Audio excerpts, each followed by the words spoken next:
پیغام میرسونم که احتیاط کنید، فرزندا را به یگان بیرون برادرای عزیز برای آنه که اینها مقصد حافظای قرآن و عالمای دین میشوند روان نکنید. مثل این مرده که عبدالظاهر داعی و مثل ابو عبیدالله متوکل و طور همین ابو یعنی 2 سال آخر خدا برکت این رهبر دولت هست. ولله العزه ولرسوله وللمؤمنین. الله عزت داره، رسولش عزت داره، مؤمن عزت داره، علمای اسلام با عزت ترین انسان ها.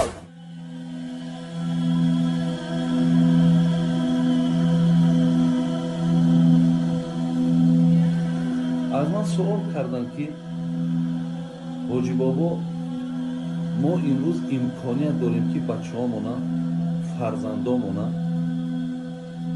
چچنستان یا داغستان یا مصر یا ترکیه یا دولت‌های عرب برای تحصیل علم اسلامی روان کنیم. همین امکانیت ما پیدا کردگیم.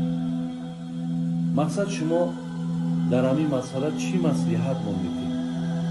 یعنی مقصد اونا که کدام دولت بروند، کدام مقصد از همین بین همین دولت ها کدام شا انتخاب کنیم که مقصد بهتر و خوبتر است.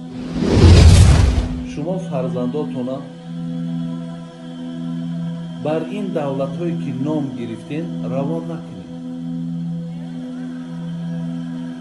فرزنداتون با این ملک هایی که نام گرفتین روان نکنید.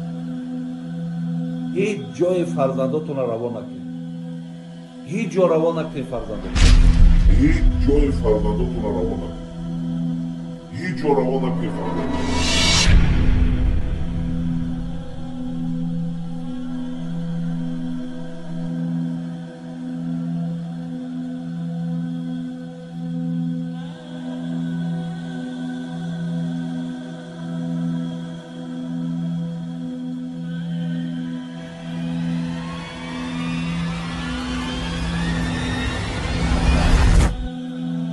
در صفحه اول قرآن 3 طایفه را بر ما نشان میده. باز کل قرآن سرزمی 3 طایفه گرد میزنه. انعمت علیهم، مغضوب علیهم، ضالین. بس نیست. اگه می 3 کلمه را فهمیدی مشکل زندگی اسلامی رفع میشه. اگه 3 کلمه را نفهمیدی تا آخر عمر به تکلیف است. ضالین کی بودن؟ مغضوب علیه کی است و انعمت علیهم کی است؟ ضالین کسی است که اخلاص داره، عمل داره، عبادت داره، علم نداره.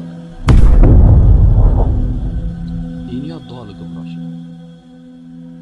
نصرانی ها بسیار خوب اخلاص داشت، بسیار خوب تقوا داشتن، بسیار خوب بردبار بودن، بسیار خوب عمل میکردن، لکن علم نداشتن. چون علم نداشت شیطان شرک آورد در بین اخلاصش داخل کرد.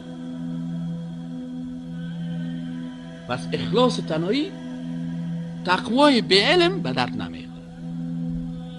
که تو در درس عقیده نشینی و تو شیخگری بکنی. این ضال است تا روز قیامت. کسی که اخلاص میکنه و تقوا میکنه و عبادت میکنه و علم نداره این خود به خود در ضالین داخل میشه. قرآن میگه کسی که علم داره، خوب عالم است، لنگی سب چی میگه و کالای سفید چی میگه و قیفه چی میگه، ای باز اخلاص نداره، عمل نداره، تقوا نداره، ای باز غضب الله سرش نازل میشه.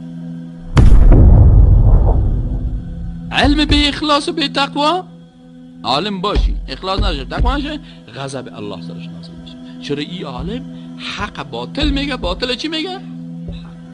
ای علمای یهود بود، ای عالم خوب عالم بودن و تو پیغمبر مشناختن یعرفونه کما یعرفون ابناءهم. قرآن میگه از بچه خودم که پیغمبر خوب میشناخت، لکن چون تقوا و اخلاص نداشت، علم داشت، غضب الله سرش نازل. پس اگر تقوا و عمل و اخلاص داشتی، علم نداشتی، در ضالین داخل میشی، گمراه میشی. اگر علم داشتی، تقوا و اخلاص نداشتی، غضب الله سرت نازل میشه. پس اگر میخوای که در جمله انعمت علیهم داخل شوی باید چی بکنی؟